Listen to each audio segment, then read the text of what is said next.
Raidījuma Trapins pielikums. Man sarunbiedra Karina Dubovska. Karina ir medicīnas doktore.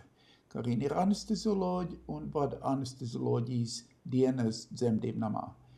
Karina ir unikāls speciālists atsāpināšanā un mūsu sarunas šodien neviena sieviete dzemdībās nedrīkst sajust sāpes. Karina, izstāsti, ko mēs varam darīt, lai visā Latvijā mēs visādā veidā nodrošinātu, ka dzemdības ir foršs pasākums. Jā, paldies. Tas ir labs un indikatīvs jautājums, jo sievietes sāpes dzemdībā ir tikai tā aizberga redzamākā daļa tai sistēmas problēmai.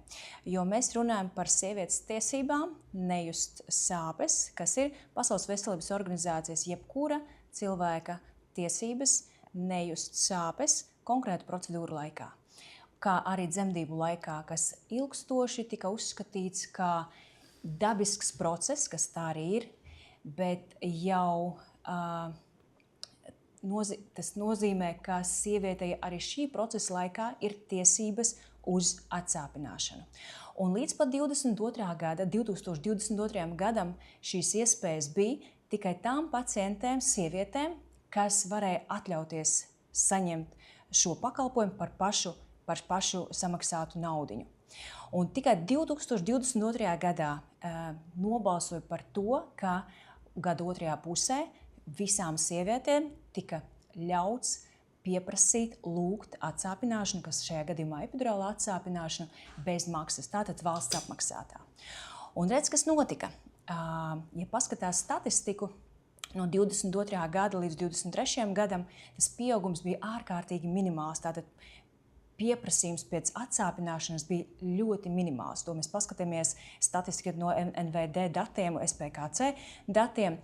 Un 23. 24. gads atkal pieauga tikai Rīgas dzemdību namā, Jūrmalas slimnīcā, Siguldas slimnīcā, tad citā Latvijas reģionos šis skaitlis būtiski nemainījās. Un, ja paskatāmies, tur bija tikai atsevišķu epidurālo atsāpināšanu skaits, kas tika nodrošināts sievietei.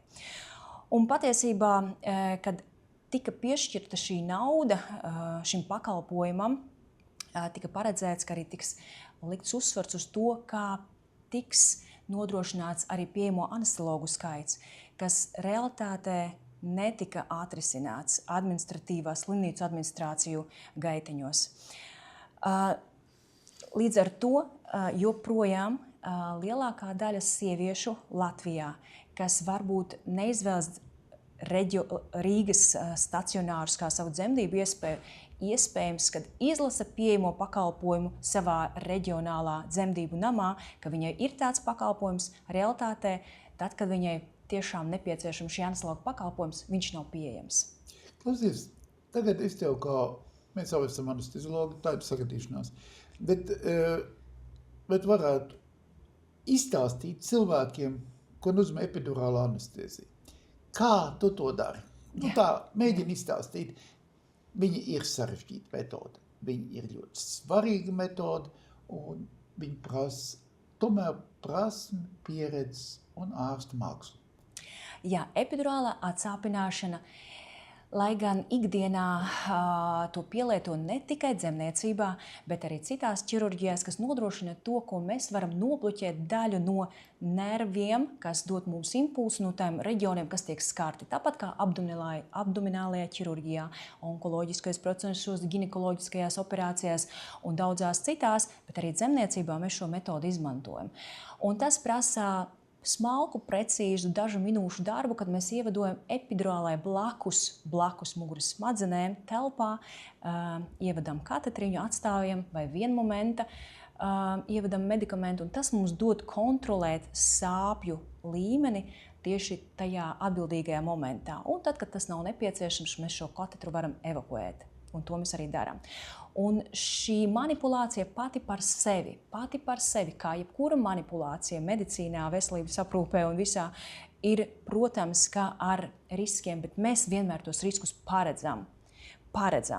Un arī pacienti informējam, ka varētu būt šī te pacientas informētā piekrišana un iespējas izvēlēties. Nekad nevienai pacientei nav piespiests izvēlēties. Es tomēr, man, protams, nav tādas iespējas uzzināt par dzemdību palīdzību dažādu citu iemeslu dēļ, bet es gribu teikt, ka es tur neredzu gandrīz nekāds risks, jo drošība ir ievērojama virs 99%. Tavās rokās pacienti, kuru tiek atsāpināti, drošība ir ļoti, ļoti, ļoti augsta. Tātad, ja tu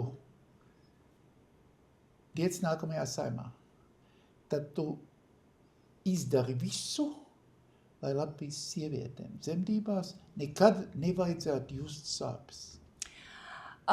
Es darīšu visu iespējamo, lai nodrošinātu to, ka jebkura sieviete, kas ir izvēlējusies konkrētajā mirklī lūgt pēc atsāpināšanas, tātad sievietes jautājums pēc atsāpināšanas galvenā indikācija, lai viņai anesteziologs un šī pakalpojums būtu pieejams. Jebkurā Latvijas slimnīcā, dzemdību nodaļa. Jā. Paldies! Es mīļiem skatītājiem vēl paņemt ZZS sarakstu, atrast 37. numuru, izcila anestezioloģi, medicīnas doktora Karina Dubovska.